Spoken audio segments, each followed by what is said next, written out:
I'm going to introduce our first speaker to welcome everyone, David Ikegami. He is the president of Little Tokyo Business Association. David. Thank you, Billy. Boy, what a glorious day for Little Tokyo small business today. It's very rare. In fact, it's never happened in our history where we have this much high-level federal government support behind our community. So I would just love to thank all the high-level officials here that took their time to come out to Los Angeles from Washington, D.C., as well as Pace, Kerry, Billy, and the whole staff. They've been amazing. Little Tokyo is booming. We had 8.5 million visitors last year. We think with the Otani effect, we should have over 10 million visitors this year. But we're still suffering from the after effects of the pandemic. Many of our small businesses have taken out loans. And while business is up, loans can sometimes take some time to pay off. So we are struggling, but with the panelists today and the support from our federal government, I think we're on our way to some success. So I just wanted to thank you all here for coming, and look forward to a wonderful workshop and speaker series. Thank you. All right, thank you, David. And our next speaker, I would like to introduce our Kerry Doi with Pace. Kerry.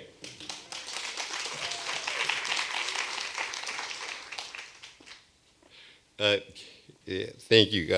I am so honored to be here, and more honored that so many high-level people, as David mentioned, decided to join us today because they all have really busy calendars. I was talking to Erika earlier, and she sounded to me like she was in like 10 cities in the last 7 days, and so it's just absolutely incredible that the highest ranking Japanese American in the White House would take that kind of time to come to join us, and so you'll be hearing from her later. I am really nostalgically pleasured to do this joint effort with LTBA because as a young boy, I used to come to J-Town to participate in the judo tournaments at Koyasan. Right? And then as a young teenager, hang out at the Nisei Carnival. And then as a young adult, not only hanging out in the different nomiyas, but also at the Sun Building at the Jack's AI office with many other community activists. And then the restaurants such as Horikawa's and Tokyo Kaikan. Can't forget Suehiro's. They were the new kid on the block at the time. And of course, the iconic Atomic Cafe. Right? And those were really fun days. Unfortunately, those businesses, some are still here, but most have gone. Those buildings are gone, right? Where we used to go to the Nisei Carnival, became the Sun Building got demolished and became the New Otani Hotel, right? And it wasn't all that new.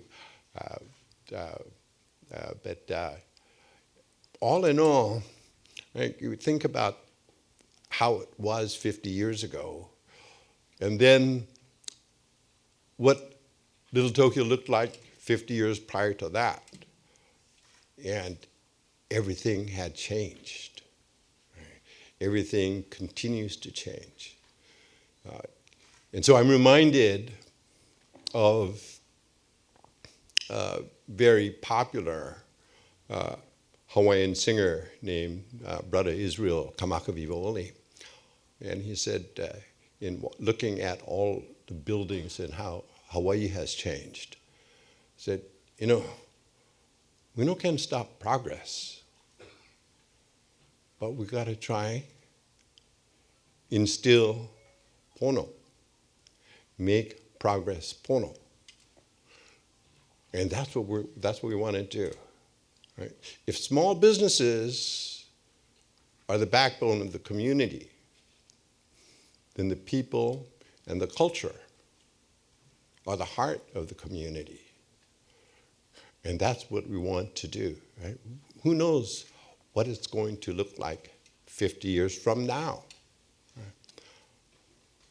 But what we do want is that 50 years from now, it's going to be as vibrant as it is today, holding the image, holding the reputation,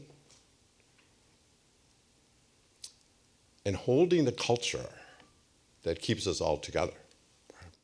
And so I am so proud to work with LTBA. And what I've told David and Alan and Glenn is that we have about 25 people in the business department, from business counselors to loan officers to loan underwriters, to help to provide the assistance that, with all respect to our banking friends, banks cannot provide. We're happy to do that to keep Little Tokyo thriving and sustainable. And so with that, I want to introduce you to one of our strongest allies in all of the work that we do. Everybody's heard about SBA loans, but not a whole lot of people have met some of the people that make SBA as thriving and as supportive of our communities as it is. I've had the pleasure of knowing Elmy Bermejo for several years, and forgive me, but there's so much in Elmy's resume that I have to read it off. I have a big mouth, and people don't know what's going to come out of it, and so they scripted me, and so I will read it off. Elmy Bermejo has been a senior government official with more than 25 years of experience at the executive level and has established a successful record of collaboration with public and private stakeholders on a range of issues, including workforce development, disaster relief, and small business support. She's a strategic thinker with excellent relationships and management skills, committed to public service, and is a tireless advocate for women's rights. On November 2021, President Biden appointed Elmy to serve as the regional administrator for SBA, for Region 9.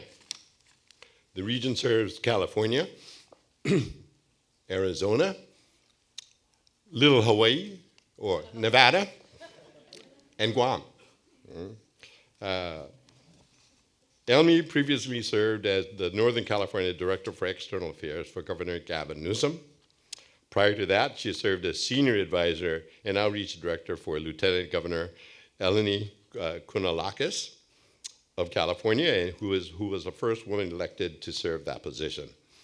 Elmy also served in the Obama-Biden administration at the U.S. Department of Labor as a regional representative to the Secretary and as Director of Intergovernmental Affairs.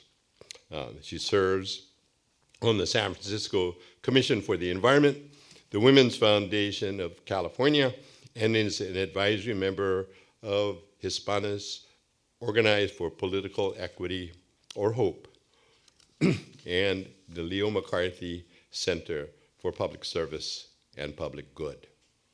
Elmy's family owns and operates Tommy's Mexican Restaurant, we have a Tommy's here in LA, and Tequila Bar, a San Francisco institution. This experience gives her tremendous insight and sensitivity to the challenges faced by small businesses, owners, and the resources needed to make them successful. So with that, let me introduce Elmy Bermejo. Thank you. Now he's made me very nervous. It is such an honor to be with you today at the Democracy Center.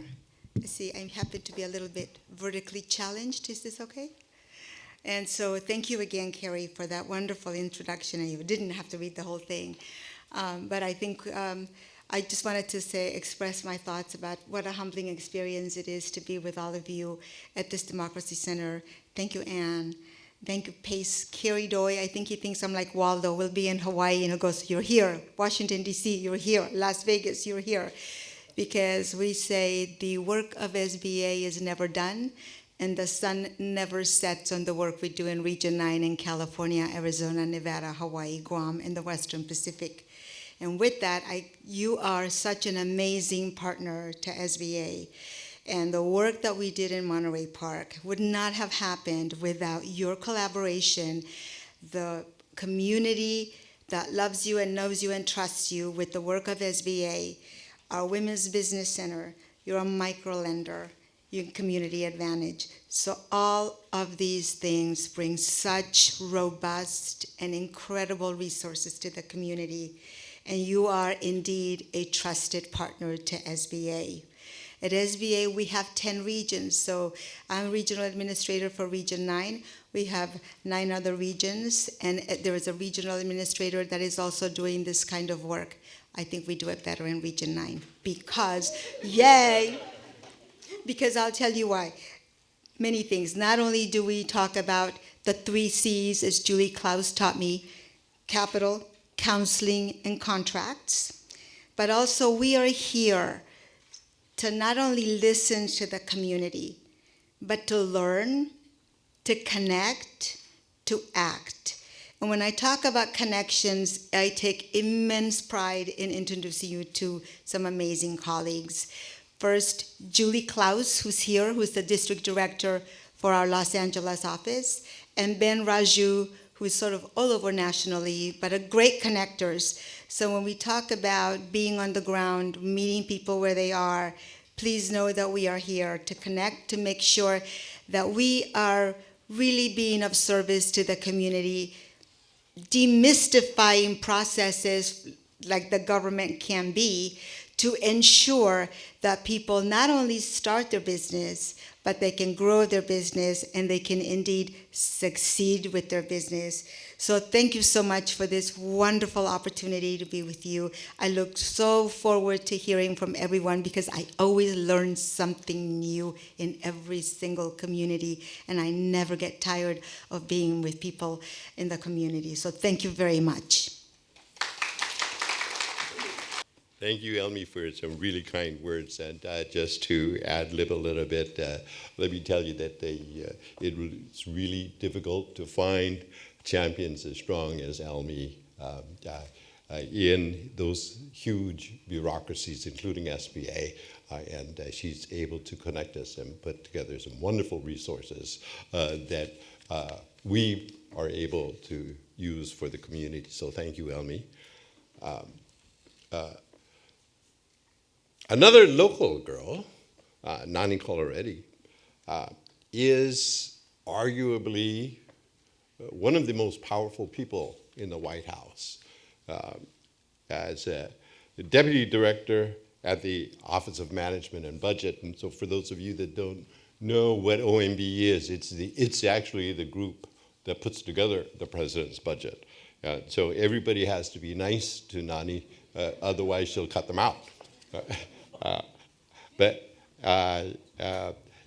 she works on issues across federal government to fund and implement the president's agenda to improve the lives of all Americans. Most recently, she led financial strategy and operations at the Urban Institute. During the 8 years of the Obama administration, Ms. Coloretti served as Deputy Secretary at the U.S. HUD and in senior management at the Department of the Treasury, where she helped to create the Consumer Finance Protection Bureau as its first COO. She also served as a policy advisor and budget director for San Francisco City and County under Mayor Gavin Newsom before joining the administration.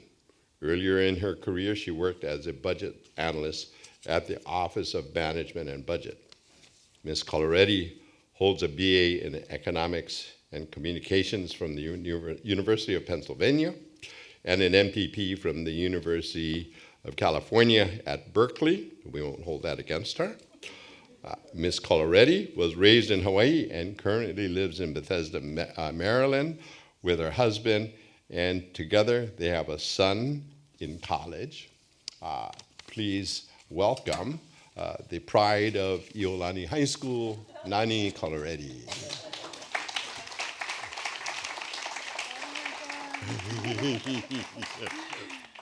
It's so wonderful to be here. Good afternoon. My name is Nani Coloretti. I'm the Deputy Director of the Office of Management and Budget in DC, which I will talk about in a minute so you understand, like, what am I talking about and what does that mean? But it is a pleasure to be here at the first Little Tokyo Small Business Summit in the midst of Obon season and on the eve of the Nisei Week Festival, which I understand starts this weekend. And I'll just say also thank you to LTBA, to PACE for putting this together. Thank you for letting us be here at the Democracy Center. I think it's fitting this is called the Democracy Center. And I also got to thank you, Anne, for hosting here at the Japanese American National Museum.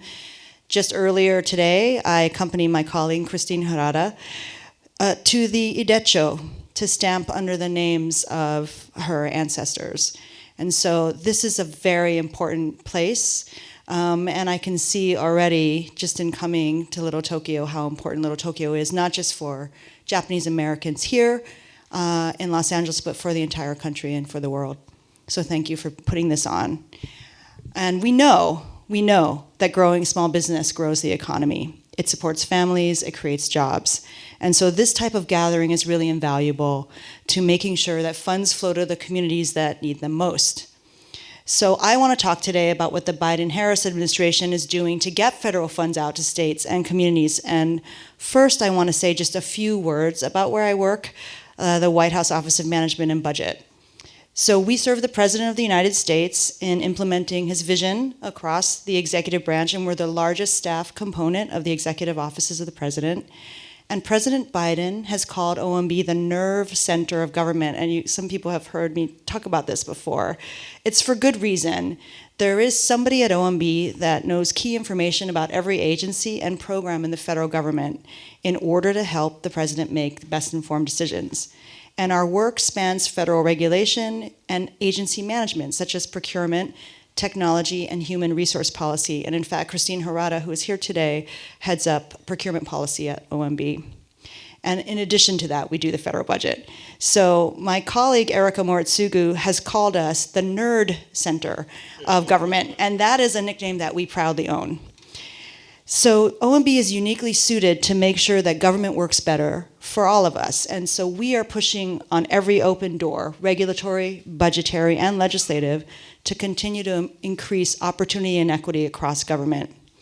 So we at OMB, along with the Biden-Harris administration as a whole, are working to build on the economic progress we've already made in the past 3 years, growing the economy from the middle out and the bottom up. That progress can be seen in the data. First of all, we've created nearly 16 million jobs in 3 years, including 800,000 jobs in manufacturing. Wages are rising, and inflation has come down by 60%. Average unemployment has been lower than during any administration in 50 years, and we've had a record 18 million new small business applications, with 3.3 million new business applications filed last year alone. That progress can also be seen in the investments we've been making across the country. Over $560 billion has been invested in public infrastructure. And I saw the LA Metro in my trip here, and it is amazing to see that light rail going up all over the place here. Semiconductor investments and clean energy investments across the US have been funded under the Biden-Harris administration, including over $300 billion for transportation investments in roads, bridges, public transit, and airports, as well as almost $80 billion for grants rebates, and other initiatives to accelerate the deployment of clean energy and clean manufacturing. And that doesn't even include the clean energy tax incentives from the Inflation Reduction Act. California in particular has benefited from these investments.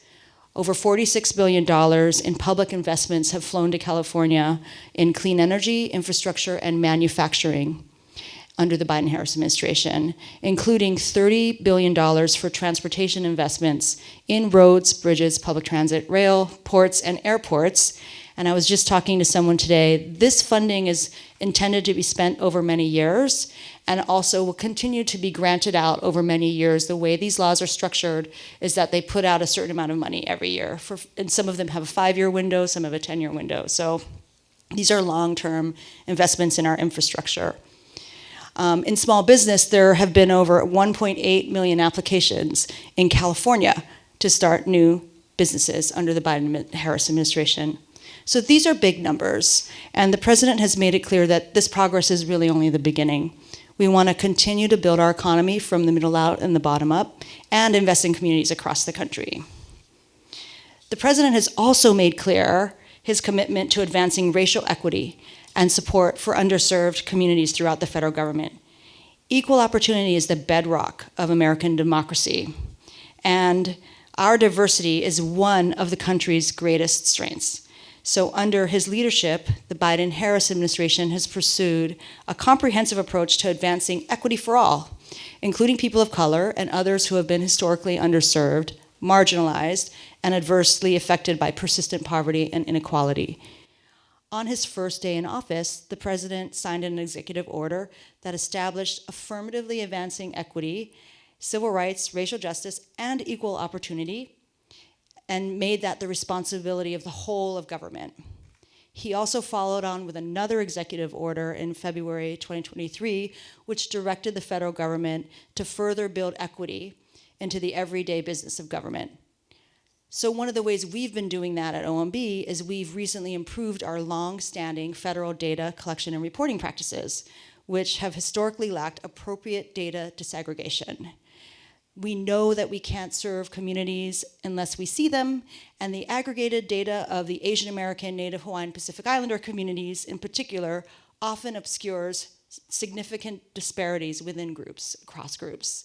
So I use this example a lot. The total cancer rates for AA and NHPI populations as a whole are on average lower than the white population. However, disaggregated data shows that the rate of liver cancer for Laotian women is more than 9 times higher than for white women. But you would only know that by disaggregating data, and that's how we can uncover and work on solving some of these disparities. So in March of this year, OMB released the first revisions to the federal government data collection standards in over 27 years, after significant input from the community. The updated standards require the collection of additional detail beyond the minimum race and ethnicity categories, including the Asian category and Native Hawaiian and Pacific Islander category. So we've already been working with federal agencies and programs to implement these new standards. The Biden-Harris administration is also committed to expanding language access and preserving linguistic identity by strengthening federal language access service and ensuring that information on government services, programs, and benefits are provided in multiple languages. So earlier, I mentioned the incredible amount of small business applications that have been filed since the start of this administration, 18 million small business applications. But this boom didn't happen by accident. The American Rescue Plan, Bipartisan Infrastructure Law, and Inflation Reduction Act have created favorable economic conditions that allow small businesses to start, grow, and thrive, and we're determined to see it through. So we want to continue to level the playing field for entrepreneurs to ensure a diversified supply chain, create strong competition and innovation. And we've done a few things to really help. This is really under, by the way, the Small Business Administration, Elmy and her colleagues, and what they have been doing. They've relaunched an enhanced training program called Empower to Grow, which strengthens small, disadvantaged businesses' contract readiness. And this is a revitalization of a popular 7J management and technical assistance program, which includes coaching, training, and technology tools to get more disadvantaged businesses contract ready and to build a diversified supplier base. And in FY 2023, small businesses that participated in this program saw a contract win rate of 60% and self-reported annual revenue growth of 45% on average. And I told you I was the nerd center of government, so that is why I am giving you some details. But look, our work on this front has also yielded results for the Asian American, Native Hawaiian, Pacific Islander community. And some more data for you. In FY 2023, SBA backed 7,500 loans to AA and HPI owned businesses, which totaled to more than $6.4 billion. That means that total loans are up for this community 44% under the Biden-Harris administration, and total loan dollars are up 36%. And in January 2023, the White House Initiative on Asian American, Native Hawaiians, and Pacific Islanders, which Kerry Doi participates in collaboration with SBA, the National Asian Pacific Islander American Chamber of Commerce and Entrepreneurship, and federal, state, and local partners, launched a series of regional economic summits to connect AA and NHPI business owners, entrepreneurs, and community leaders directly with federal resources, such as contracting and employment opportunities. We've held 7 of these so far, and the 8th is coming up later this week on Thursday. A little ad for this. August 8th at UC Irvine, if you're interested in attending. Woohoo! If you're interested in attending, let us know. So look, I've gone through a lot here, and it's a lot to take in. But if there's one takeaway I want you to walk away with today, it's that the federal government is here for you. We want to be your partner and your support in your efforts. Each of you are pillars in the community, and the federal government wants to make our resources work for you. The president said it best when he called small business and small business applications an act of hope and confidence. And so I am inspired by all of you here today and your passion for the community. Thank you for taking the time to be here, and thank you for letting me come to the summit.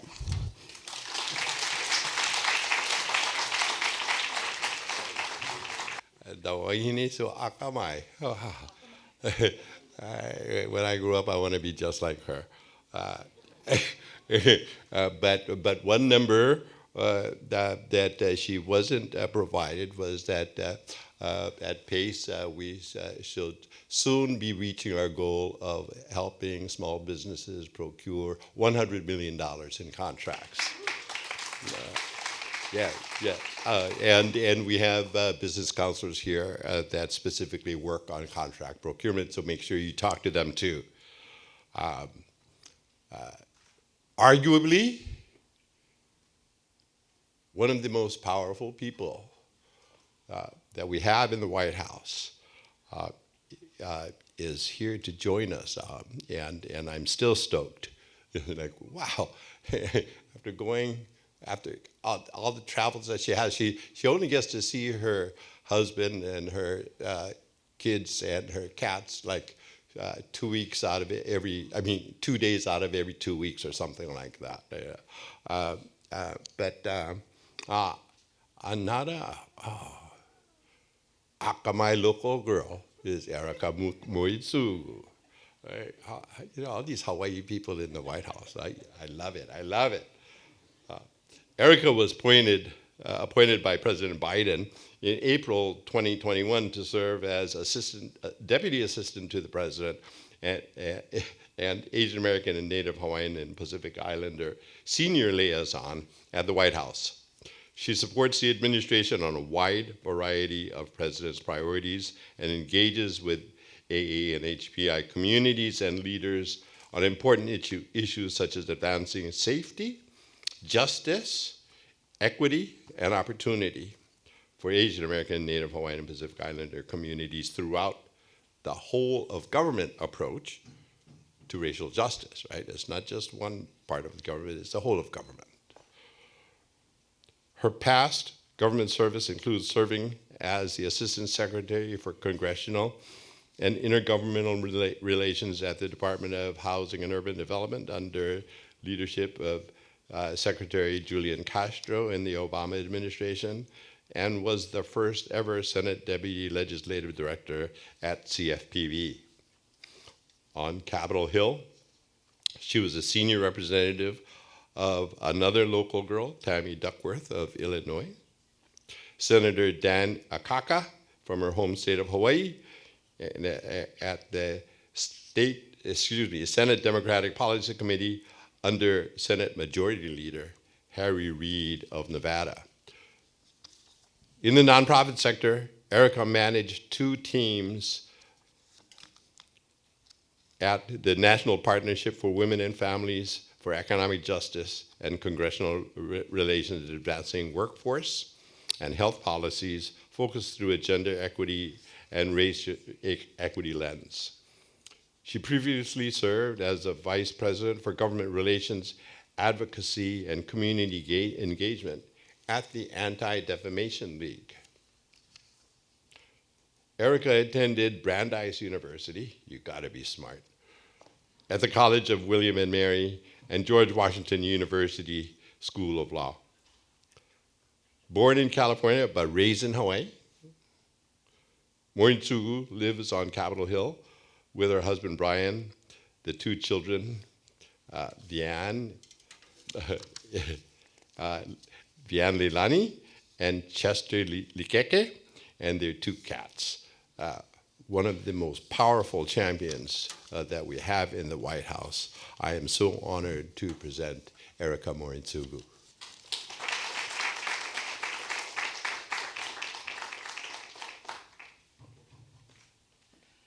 Well, mahalo, brother. Kerry Doi. We're just like we're just gonna only alelo Hawaii. It's kind of uncool for me to have to follow Nani Coloretti, our most glamorous geek. And I should mention, we do have representatives of the White House Initiative on AA NHPIs here, but we actually do have men who work for this administration. You just wouldn't be able to tell it for the way we've set this line up. Although we are, you chose the best. That's okay. We can live with that. But aloha, y'all. I want to first give a big mahalo to the Little Tokyo Business Association and PACE for allowing me the honor to share this space with you today. And of course, a big, big thank you to the Japanese American National Museum for helping to tell the story of America, the history of America, to help all of us understand where we come from and who we are as Americans. This is a very special place. This is sacred space. I don't know if you can feel the power of this space. It's rife with history and promise and hope. And I love coming back here. It's a little bit like coming home. I am a Yonsei, a very proud 4th generation Japanese American. I grew up in Hawaii, as Kerry has shown off about, loud and proud, and around the notion of okage-sama de.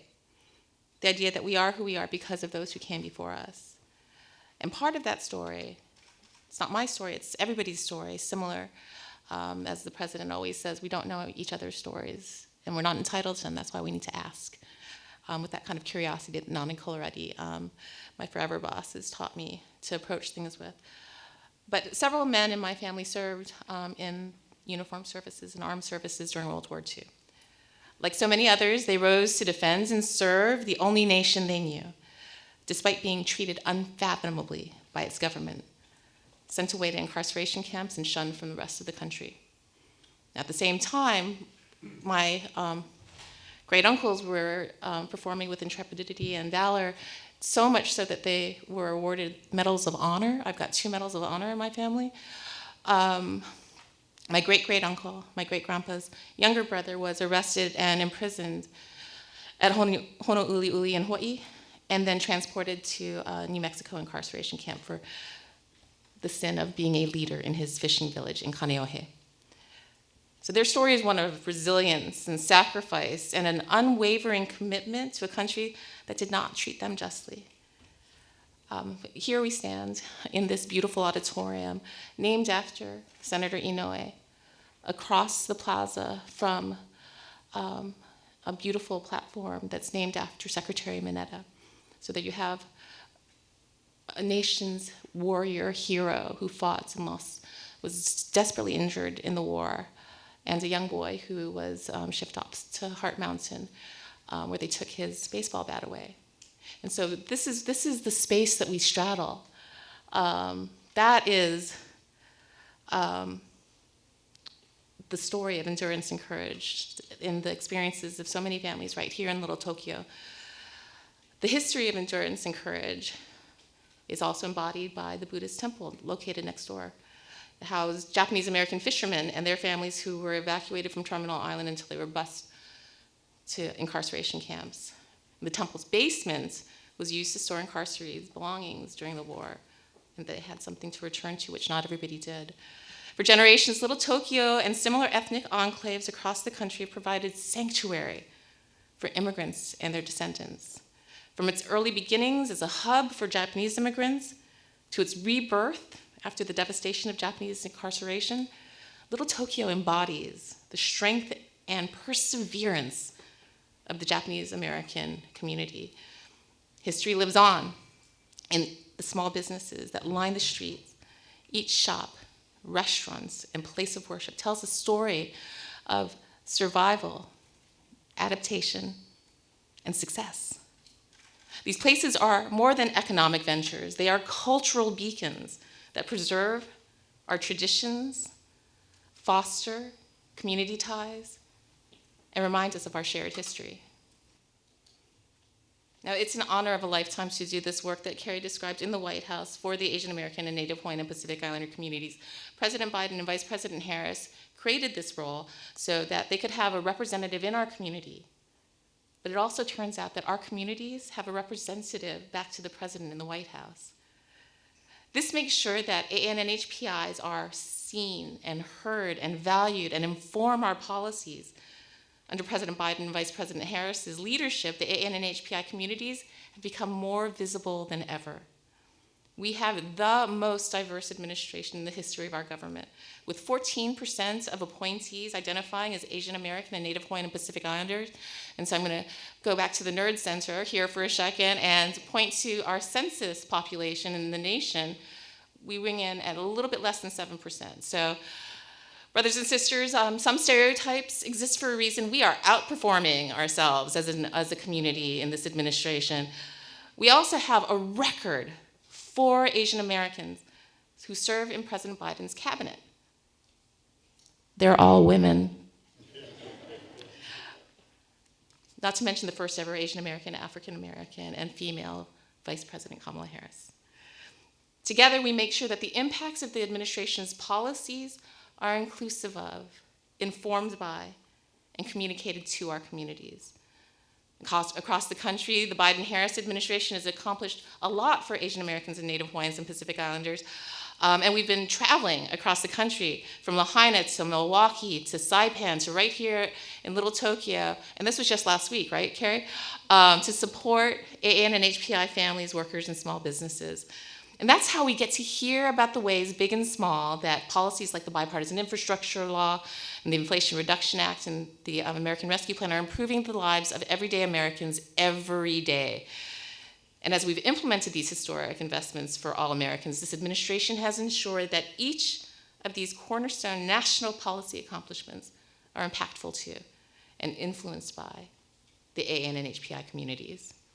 Through economic summits, and new opportunities from the President's Investing in America agenda, we've created over 14 million jobs. The Biden-Harris administration is partnering with and advocating for AA and NHPI workers, entrepreneurs, and small businesses. And we're committed to doing everything in our power to expand economic opportunity and to provide hardworking entrepreneurs with the tools and resources that you all need to thrive. By investing in the potential of our small businesses, our administration is investing in the future of our communities. The Biden-Harris administration has made a lot of progress, but we can't do any of this work without the active engagement and coalition building that occurs by leaders like you. So let's celebrate the progress we've made and continue to work together to build a brighter future for future generations. Thank you very much.